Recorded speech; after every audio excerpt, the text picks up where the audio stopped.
What can you tell us, just a few little hints about the 4 episodes that follow Asylum of the Daleks?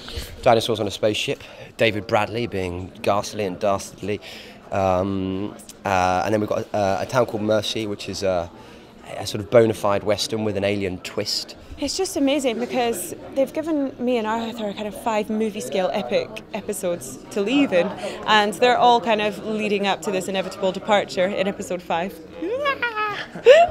and yeah, so we've got dinosaurs on a spaceship, which is just brilliant because of the title, and then we've got a western, which is really cool, and then we've got one called one that's called The Power of Three, and it's about life for the companions in between time travel. I'm really looking forward to seeing that one because you get to see Rory and Amy at home quite a lot and see what life's like outside of life with the Doctor. Yeah, it's a really different episode to the rest of the series, but great. Then we have the wackiest invasion Earth ever. It's just an idea Chris Chibnall pitched to us, and he thought it was too mad to suggest, and we just sitting there saying, no, write it, go home now, go home and write it. And then when he left, we were like, that's a movie idea. Yeah, quick, tell write him. it, never tell him this. Yeah. We're just telling you now, Chris, sorry. We get to meet Rorys Dad this series as well. What's it like working with Mark Williams? Mark's someone who I've been a fan of for years. Fast Show was something that I grew up with. His work on Harry Potter is brilliant, and he was just great. I think it's the perfect casting for Rory's dad. Their relationship's written really well. Chris Chibnall's written all that stuff, and he's written a really good, funny but very real relationship between the two of them. And yeah, he was a dream to work with. He's a proper top bloke. You shot in New York, so how did that affect the style of that episode? Well, it's a very New York episode. It's not just how long were we over there for? We were there for the best part of a week, I think. But the aspirations were really to make it feel as if it kind of embraced all of those sort of quite dark atmospheric genre pieces that have been set there in the past. And I think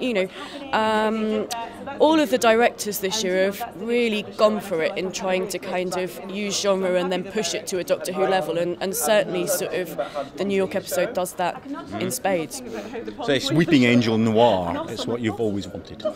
Yeah, it was great being able to shoot New York, and it's like because we all went over last year to New York to do a load of press and to do a screening and stuff, and had a few days out there and just really fell in love with New York. And so it was great to actually go over and film over there. And filming in Central Park was like just madness. There were hundreds of Doctor Who fans who found out it was going on, and they all, bizarrely enough, like we had no security because no one thought anyone would turn up.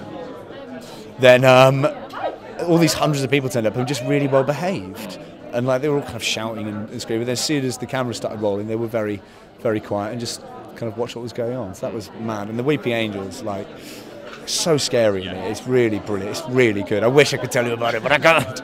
And following that, can we expect any more announcements about the 50th anniversary anytime soon? At some point, it's going to be big. It's going to be huge, but we've got an awful lot of stuff to announce before that. I mean, we don't aim to have one event over a year in the future. We want to make Doctor Who an event every single week, and we're going to pull that off. So, patience. And how much do you know about what Stephen's got planned for the 50th? Not a lot, as always, I'm afraid. I know I'll be involved in it somehow, but in what capacity and to what extent and in what story, I don't know. Okay, but it's bound to be something exciting. Yeah, I think it would be one of the biggest events that we've ever done. I think it has to be. Yeah. We've just heard about the Doctor Who biopic in 2013. Yeah. So are you excited to bring the show's origins to the screen? Absolutely thrilled. In fact, I just read the first draft of the script this morning, and it's such a beautiful, beautiful character piece. And a fantastic story. It's something that Mark Gatiss has been wanting to write for the best part of a decade, and it's a fabulous story. There are so many things that the fans will love about the origins of Doctor Who, but also